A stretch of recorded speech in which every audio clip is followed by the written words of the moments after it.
Gawat, makin panas. Inilah 4 berita politik terbaru hari ini. Berita pertama, Wapres jadi bulan-bulanan netizen. Booster akan dijadikan syarat mudik Lebaran 2022. Wakil Presiden Kiai Haji Ma'ruf Amin menyebut booster atau vaksin ketiga akan dijadikan syarat untuk mudik Lebaran 2022. Hal itu diungkapkan Wapres usai meluncurkan digitalisasi pertanian di Pondok Pesantren atau Kepontren Al-I'tikaf, Kabupaten Bandung, Jawa Barat, Selasa 22 Maret. Nanti, booster itu kita ingin jadikan sebagai syarat kalau nanti orang mau mudik. Selain vaksinasi, sudah lengkap 2 kali, juga harus sudah di booster, ungkap Wapres. Selain itu, Wapres mengatakan, dengan mulai terkendalinya COVID-19, maka ibadah bulan Ramadan pun akan semakin dilonggarkan. Bahkan Majelis Ulama Indonesia MUI juga telah membuat fatwa tentang ibadah saat Ramadan. Saya kira karena pandemi sudah mulai turun, anggap sudah hampir terkendali, dan semua sudah dibuka, bahkan sudah tidak lagi ada karantina, maka tempat ibadah pun sudah dimulai berikan kelonggaran dan sudah ada fatwa dari Majelis Ulama untuk bisa menyelenggarakan ibadah seperti biasa, papar Wapres. Namun, Wapres menekankan masyarakat agar tetap menaati protokol kesehatan atau prokes, mengingat pandemi belum berakhir. Cuma memang harus tetap menaati protokol kesehatan, seperti menggunakan masker terutama, kemudian mencuci tangan, dan juga vaksinasi. Ini vaksinasi menjadi penting, karena untuk kekebalan komunitas itu kan, salah satu faktor pentingnya adalah yaitu vaksinasi. Kemudian yang lansia akan terus didorong, tegas Wapres. Netizen pun angkat bicara, Mbak Ma'ruf kurang kerjaan, agar terlihat bekerja ya mbah, singgung masalah vaksin. Padahal kemarin penonton di sirkuit Mandalika tidak diwajibkan booster. Kata netizen lain, Tri-trian, geblek, umroh saja tak perlu booster. Berita kedua, mengejutkan. Menteri Perdagangan Lutfi didesak mundur terkait kelangkaan minyak goreng. Sekretaris Jenderal Partai Bulan Bintang PBB, Afriansyah Nur alias Ferry, menyarankan Menteri Perdagangan Muhammad Lutfi untuk menanggalkan jabatan. Sebab Menteri Perdagangan Lutfi berpotensi dipecat oleh Presiden Joko Widodo karena kelangkaan minyak goreng. Menurut saya, jelas lebih baik dia mundur secara terhormat sebelum dipecat Jokowi, ujar Ferry kepada Gempi.co Selasa 22 Maret. Ferry juga menyoroti pernyataan Mendak Lutfi terkait janjinya dalam rapat dengan DPR untuk menuntaskan kasus kelangkaan minyak goreng. Menterinya tidak paham dan tidak becus mengurus peredaran minyak goreng. Omong kosong saja, tegas dia. Dia berharap Mendak Lutfi melakukan koordinasi dengan semua pihak perihal kelangkaan minyak goreng. Seharusnya sebagai menteri, dia bisa berkoordinasi dengan semua pihak. Dia pembantu Presiden Jokowi, ungkap Ferry. Dirinya juga menambahkan semua keputusan terkait kinerja Mendak Lutfi di tangan Presiden Jokowi. Yang jelas, soal kinerja para pembantu Presiden semua rakyat tahu. Akan tetapi, kembali lagi ke Presiden, kan semua hak prerogatif beliau, jelas dia. Sebelumnya, Mendak Lutfi turut menjanjikan akan segera mengungkapkan dan menangkap mafia minyak goreng.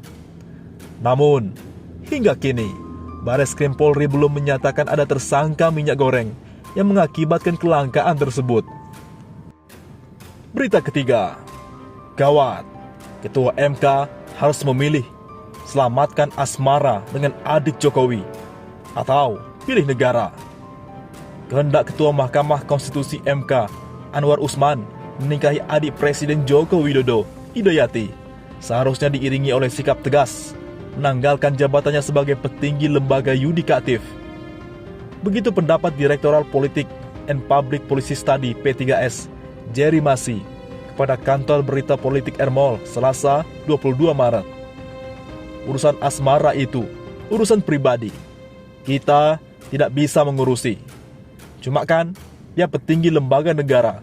seharusnya bisa bersikap memilah mana urusan pribadi dan mana urusan negara, ujar Jerry. Menurut Jerry, baik dijodohkan atau tidak, jika pernikahan Anwar Usman dan Idayati terjadi, maka tidak menutup kemungkinan ada konflik kepentingan politik dalam pengujian undang-undang di MK. Sebagai contoh, pengujian pasal 222 Undang-Undang 7 2017 tentang pemilu yang mengatur soal presidensial threshold. Itu kan mungkin saja dicegat atau diubah. Meskipun selama ini gugatan publik kerap ditolak, tapi yang menarik ada Undang-Undang IKN yang mungkin saja ditolak mentah-mentah oleh MK, tuturnya. Maka dari itu, Jerry memandang Anwar Usman harus dipaksa memilih apabila jadi menikahi adik Jokowi. Apakah dia mau menyelamatkan asmaranya yang cenderung kuat memiliki kepentingan politik rezim? Atau mau menyelamatkan negara yang kini tengah dihadapkan berbagai persoalan? Berita keempat, makin panas. Luhut, kalau ditahan, Haris Azhar dan Fathia kompak bakal buka ke publik soal kebobrokan Luhut. Aktivis hak asasi manusia HAM Haris Azhar menilai ada perlakuan khusus dari pihak kepolisian terhadap Menteri Luhut Binsar Panjaitan. Pasalnya, banyak sejumlah kasus yang dilaporkan pihaknya ke Polda Metro Jaya, termasuk laporan sejumlah masyarakat. Namun, laporan tersebut tak kunjung ada progres penyelidikannya. Ini ada diskriminasi, kriminal hukum, karena orang-orang yang dukung kami ini sudah banyak laporan masuk ke Polda Metro, tapi tak pernah ditanggapi. Tapi Luhut didahulukan, kata Haris di Polda Metro Jaya, Jakarta Selatan, Senin 21 Maret. Haris juga mempertanyakan sikap moderat kepolisian yang tak pernah memfasilitasi untuk membuka ruang diskusi atas dugaan keterlibatan Luhut terhadap skandal di Intan Jaya, Papua itu. Polisi dan pelapor tak membuka ruang membahas untuk diskusi skandal laporan dari 9 organisasi yang saya bahas di YouTube saya, ujarnya. Sementara itu, Koordinator Kontras Fathia Maulidiyanti mengatakan dirinya akan membuka soal data dugaan dan campur tangan Luhut di balik relasi ekonomi dan operasi militer di Papua soal potensi tambang emas tersebut. Kalau ditahan, intinya kami sudah siap konsekuensi dari awal dan kami juga siap buka data ke publik, ujarnya. Seperti diketahui, Luhut Binsar Panjaitan melaporkan Haris Azhar dan Fathia Maulidiyanti lantaran video berjudul "Ada Lord Luhut di balik relasi ekonomi ops militer Intan Jaya" yang diunggah melalui akun Haris Azhar di YouTube. Video tersebut membahas laporan sejumlah organisasi, termasuk Kontras, tentang bisnis para pejabat atau purnawirawan TNI di balik tambang emas atau rencana eksploitasi wilayah Intan Jaya, Papua. Laporan Luhut Binsar Panjaitan telah diterima dan terdaftar dengan nomor laporan polisi STTLP B470292/2021 SPKT Polda Metro Jaya tertanggal 22 September 2021. Saat ini, keduanya sudah ditetapkan tersangka atas kasus pencemaran nama baik. Penyidik menetapkan keduanya sebagai tersangka atas dasar 2 alat bukti yang sudah dikantonginya. Sehingga dalam kasus pencemaran nama baik itu, pihaknya menaikkan status Haris dan Fathia sebagai tersangka. Tentunya, penyidik berdasarkan pasal 184 KUHP. Kami bekerja sesuai fakta hukum.